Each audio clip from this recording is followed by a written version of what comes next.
రాష్ట్ర వ్యాప్తంగా కూడా అందరికీ నష్టం జరుగుతుంది. విద్యార్థులకు రుద్ది పడేస్తురండి, మట్టి పట్టిస్తారంటే ఇలా ర్యాంకుల కోసం మా పిల్లల ప్రాణాలు తీస్తున్నంతే, మా పిల్లల ప్రాణాలు తీస్తారండి వీళ్ళు.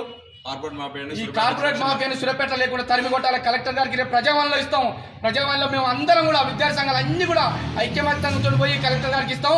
ఈ నారాయణ మొత్తం తక్షణమే ఇలా సీజ్ చేయాలి. వీళ్ళు ఎవరైతే నిర్వాహకులు ఉన్నారో వాళ్ళపై కఠిన చర్యలు తీసుకోవాలని చెప్పి కూడా ఈ సందర్భంగా కోరుకుంటున్నాను. సండే ఆదివారం ఇలా ప్రభుత్వం నిర్ణయించిన దినం, సెలవు దినం. ఈరోజు సెలవు దినం రోజు, ప్రతి సెలవు దినం రోజు పండుగ లేదు పబ్బం లేదు, పిల్లగాళ్ళకు తీసుకొస్తారు. పొద్దున 6 గంటల నుంచి మధ్యాహ్నం 12 గంటల వరకు వస్తారు. గింత అన్నం తినడం మళ్ళీ 1 గంటలకు కూర్చోబెడతారు, మళ్ళీ 6 వరకు కూర్చోబెడతారు. ఆదివారం లేదు, పండుగ లేదు, పబ్బం లేదు, ఏది లేకుండా పిల్లలందరినీ కూడా నారాయణ విద్యా సంస్థలు ప్రతి దిక్కుల రాష్ట్ర వ్యాప్తంగా మొత్తం వీడియో చేస్తుంది. ఎందుకంటే ఆయనకు ఆంధ్రప్రదేశ్లో మంచి సంబంధాలు ఉన్నాయి, ఆయన ఆర్థికంగా ఉండు. ఇక్కడ తెలంగాణలో మంచి సంబంధాలు ఉన్నాయి, ఆర్థికంగా నన్ను ఎవరేం చేయలేరు, మేము ఉన్నట్టు రాసుకొని పోండి అని అంటుండు. ఇది నడుస్తుంది ఇక్కడ. పంపించండి.